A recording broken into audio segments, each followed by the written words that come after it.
তবে আমাদের এদিকের মানুষ কৃষকেরা প্রচুর পরিশ্রম করে, অবশ্যই প্রচুর চাষাবাদ করে, কিন্তু প্রযুক্তির অভাবে, যেটা আধুনিক যে প্রযুক্তি বা কৃষিতে যে আধুনিকতার ছোঁয়া, এটা কেউ স্পর্শ করে নাই। করতে হবে, আর মানুষ জানেই নাই তো ভাই। এগ্রনের মতো প্রতিষ্ঠান কয়টা আছে বাংলাদেশে? কয়টা আছে? এরকম প্রতিষ্ঠান নাই, আছে A to Z কেউ সাপোর্ট দেয়। দেখেন আপনি দেখেন, আমি এসে কিন্তু বলি নাই যে নাগা ফায়ার লাগান, বলছি আমি এই কথা? আমি এসে কি বলছি? আমি কি বলছি বলেন তো? আগে মাথা ঠিক করেন, তারপরে মাথার মধ্যে কি আছে, মগজ, মগজের মধ্যে কিছু ঢুকান, তারপরে কি বলছি, এই রিলেটেড যেখানে জ্ঞান পাওয়া যায় সেখানে দৌড়ান, জ্ঞান নেন, তারপরে আসেন। টাকা ব্যাংকের থেকে আপনার টাকা নাই, ভাইয়ের কাছ থেকে নেন, বাপের কাছ থেকে নেন, না যদি দেয় তাহলে ব্যাংক থেকে নেন, কিস্তির টাকা নেন, যেখান থেকে পারেন নেন, নিয়ে তারপরে খরচ করেন। ভাই আপনি এইভাবে মরিচ করবেন আর আপনার লস হবে, এটা সম্ভব? হ্যাঁ, বাংলাদেশে এখনো যে সময় মরিচ 30 টাকা কেজি লাগে, সেই সময় মরিচ হচ্ছে 80 টাকা কেজি, 100 টাকা কেজি না? এখন কত হয়ে গেছে মরিচ? এখন 50 টাকা। এই সময় গত বছর, তার 5 বছর আগে জানতো কত হয়েছিল? 10 টাকা কেজি। 10 টাকা কেজি কোথায় আছে বাংলাদেশে এখন, তাই না ভাই? আজকে দেখছেন 50 টাকা মনে, এটা তো আপনার চরে, আপনি যান একটু শহরের দিকে, তাও এখনো 150 টাকা কেজি, 100-এর উপরে আছে, তাই না? 100-এর উপরে। তো আপনার গাছে এখন আধা কেজি করে ফলন নিয়ে আছে, তাই কিনা? ওই যে আপনার পিছনে গাছটা দেখেন, আধা কেজি উপরে ফলন, ওই যে গাছটা দেখছেন ভালো করে দেখেন, ওই গাছগুলোর দিকে তাকান, এই যে এইটা জাগান দেখেন, এই গাছের ফলন কতগুলো দেখেন তো, কয় লেয়ারে ফল ধরছে। যাবেন কোথায়? আর এটা এই মরিচের গাছ, এই নাগা ফায়ার 8 মাস পর্যন্ত টিকে, খেয়াল যদি ভালো করে যত্ন নেওয়া যায় না, এই নষ্ট হয় না এই গাছ। হ্যাঁ, 54,000 টাকা একবারে। আচ্ছা এদিকে আসেন, আপনার একটু ভাই আসেন এখানে দেখেন, মানে আসেন এখানে আসেন, সমস্যা নেই। এখানে বিষয়টা দেখেন যে ওই লোকটাও টাকা খরচ করতেছে না, এই লোকও করলো, তো এত টাকা কম বেশি উৎপাদনেই যদি কম বেশি হয় তাহলে টিকবে কেমনে? এভাবে তো এই চাষাবাদ করার টাকা কই পায়? প্রতি বছর লস হয় না ভাই? জি, হ্যাঁ, কি করতে হয়? ব্লেড মারতে হয়। হ্যাঁ, কিন্তু আমার বন্ধ রাখে এই কামলা খরচ দিচ্ছে, ইয়ে রাখো, কি জমি বন্ধক রাখছে, বন্ধক রাখছে, কামলা খরচ বন্ধক রাখছে। কি অবস্থা, কি করবো? নিজে 50,000 টাকা নিয়ে বাচ্চি, পরে যখন কুলোতে না পারি পরে আবার জমি এগ্রিমেন্ট রাখছে। এই দৃশ্য কিন্তু শুধুমাত্র আপনার না, কিন্তু সবার এই একই ঘটনা, সবার একই অবস্থা। যে ধরেন গরু বেচছে, অনেকে গরু কেউ বিক্রি করে হয়তো মরিচ করছে, কেউ ওহো ওকে, আচ্ছা একটু আমরা ভাই ভিডিওতে আসি। ওকে, আবার কেউ মনে করেন যে আপনার মতো জমি 10 বিঘা আছে, সে হচ্ছে 2 বিঘার জমি বন্ধক দিছে আর বাকিটাতে মরিচ করছে, কিন্তু সেই মরিচ করার পরে যদি অবস্থা ওইটা হয় তাহলে কি হবে? এরকম অবস্থা। এর পরের বছর থেকে কি করবেন বলেন তো? এখন মানে চিন্তা ভাবনা শুধু করলে হবে নাকি, মানে এখনই যে কাজ শুরু করতে হবে যে এইভাবেই করবো, আর কোনো উপায় নাই, তাই না? আমি গতবার আপনার ওষুন গাছছি, হ্যাঁ, ওষুনটার উপরে খালি জঙ্গল দিছি, মানে আচ্ছা ফল দিছি, তারপরে আমি ওই দিয়ে আমার কামলা খরচ 2 নিরেনের 2টা কামলা যায়, আচ্ছা, 1 কাটা জমি আর কি, 2টা কামলার ধরেন 800 টাকা যায়, ওটি ওষুন পাই আমরা 1000 টাকায় ওষুন পাই না। আর এবার ওই ফল দিয়ে ওষুন করছি, গেলবার 1,500 টাকার ওষুন বিক্রি করে নিজে ভর বছর খাচ্ছি, আবার ওই ভি কাটছি। এর কারণ কি বলেন তো? ওই যে শুধু ফল দিয়ে মানে ঘাস জন্মাচ্ছে। এই যে আমরা মালচিং দিছি, এটা কি? এটা আসলে এটা হচ্ছে আর্দ্রতা সংরক্ষণ করে, তাই না? মানে এটা এক ধরনের বলা হয়, এটাকে বলা হয় হচ্ছে বাংলাতে বলা হয় আস্তরণ দেওয়া, বা যে খড়কুটে দিয়ে বিছিয়ে দেওয়া। আগে দিত, কিন্তু আগে কৃষকের প্র্যাকটিস থাকতো, এখন সেটাকে উন্নত প্রযুক্তি আসে পলিথিনের মাধ্যমে দিচ্ছে, বিশেষ পলিথিন, এটা নর্মাল পলি না। তো এই পলিথিন দেখেন যখন পুরো জমিতে সুন্দর করে বেড করে করা হচ্ছে, তখন ফলনটা কিন্তু ওই যে রসুনের মতো করে বেড়ে যাচ্ছে। আর তাপমাত্রা যখন বেড়ে যায় তখন আপনার এই জাতগুলা, এই যে কোনো হাইব্রিড জাত 35 ডিগ্রির উপরে যদি তাপমাত্রা যায় তাহলে এগুলো গাছগুলো টিকতে পারে না, সব কুকড়ে লেগে যায়, স্ট্রোক করে, রোগ জীবনে অ্যাটাক করে। কিন্তু এই বছরের অবস্থা দেখেন, এই সময় ঠান্ডা থাকার কথা, আজকে নভেম্বরের 22 তারিখ, মানে ডিসেম্বর পড়বে, 25 তারিখ আছে। আগে আমরা কি সেপ্টেম্বরে এই ঠান্ডা দেখতাম না? সেপ্টেম্বর 20 তারিখ পরেই ঠান্ডা চলে আসতো। এখন সেই 2 মাস লেট, এখন শীতের কিছুই নাই, আমরা এখন গেঞ্জি পরে ঘুরে বেড়াই। এই অবস্থাতে দেখেন, চিন্তা করেন আমরা কেমনে টিকবো যদি আমরা সচেতন না হই। এখন যদি আমরা সচেতন না হই তাহলে আমাদের অবস্থা শেষ। দেশের মানুষ খাইতে পাবে না, কিন্তু সিরিয়াসলি বলছি, দেশের মানুষ খাবার পাবে না, সবজি তো দূরের থাক, অন্য কিছু আর পাবে না। এই মরিচ না পাইলে এখন ইন্ডিয়া থেকে আনতে হয়, তাই না? জি। এই মরিচের মতো জিনিস যেটা এক গাছ আপনার 3 কেজি 4 কেজি ফলন দিচ্ছে, সেটা কেন ইন্ডিয়া থেকে আনবেন বলেন তো?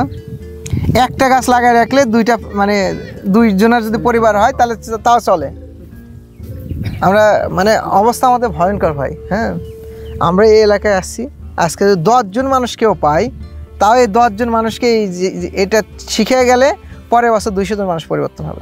জি ভাই, তাই না? হবে না? জি হবে, কারণ এই চোখের সামনে এত পরিবর্তন, এটা দেখানোর পর আর কি কথা বলতে হবে?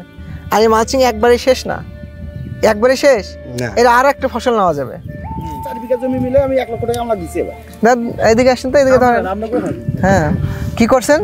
আমি 4 বিঘা জমি আমার মরিচ। হ্যাঁ, 4 বিঘা জমিতে আপনার হলো এই মালচিং করি নাই। আচ্ছা, যে ঘাসগুলো হয়েছে, হ্যাঁ, এই ঘাসগুলো নিড়ানি করতে আমার প্রায় 1 লক্ষ টাকা দেওয়া আছে কামলা খরচ।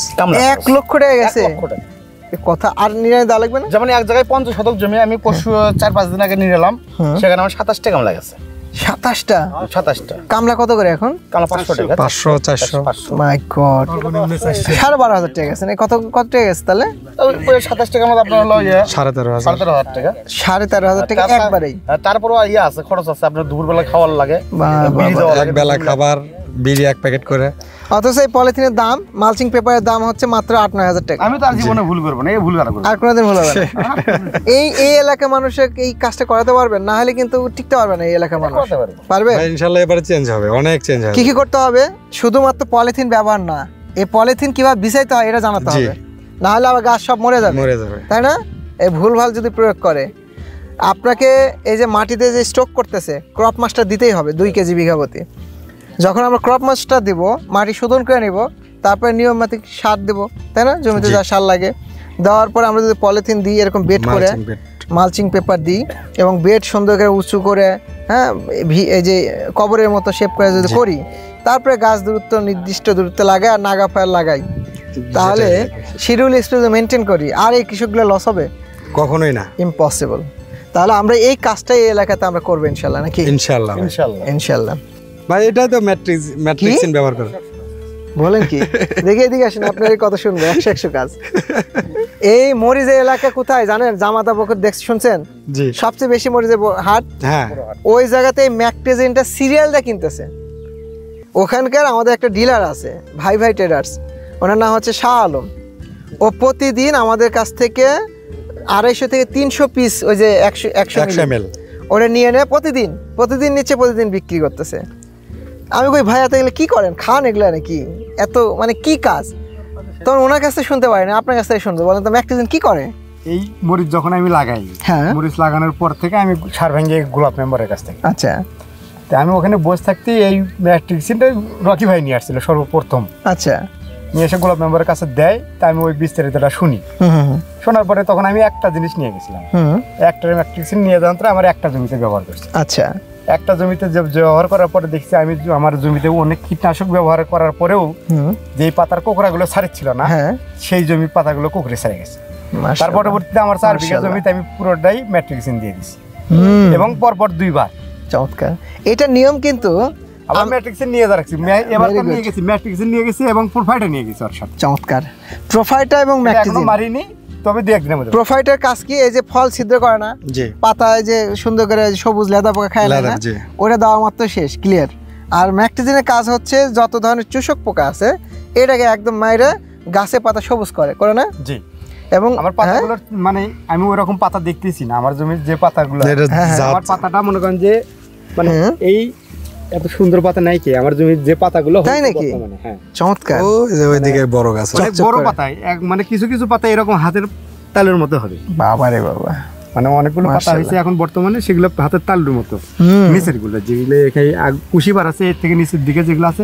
এই এলাকার মানুষ যদি খালি ম্যাকটেজিনের ব্যবহারটা জানতো, এই সিরিয়াল দেয়া কিনা লাগতো। সিরিয়াসলি বলছি, আমি ব্যবহার করার পরে মনে হয় যে 100 ম্যাট্রিক্সিন গেছে আমার এখানে গেছে না ফসল দেখে। ও আচ্ছা, আমার জমির ফসল দেখে মানুষ যায় জমির আল দিয়ে, তাই যায় ওই জমির ধারে যায় বসে।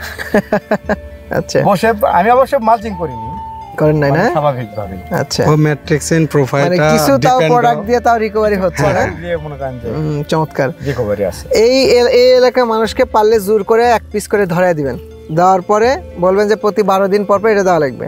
এটা কারোর সাথে রাসায়নিকের সাথে মিক্স করবেন না। না না না না ওভাবে এটা বলে দিন। প্রোফাইটা, ম্যাকটিজিন আর ওই যে ক্রপ মাস্টার, এই তিনটা মিলে স্প্রে করাবেন 12 থেকে 15 দিন পর পর। 15 দিন পর পর। মনে থাকবে? মাছটা কি এই গাছতে স্প্রে করা হ্যাঁ, যাবে? হ্যাঁ, বলেন কি, 100% ওটা দেওয়ার পরে পাতা হচ্ছে প্রশস্ত হয়ে যায় এবং 100% পচন লাগবে না ইনশাল্লাহ।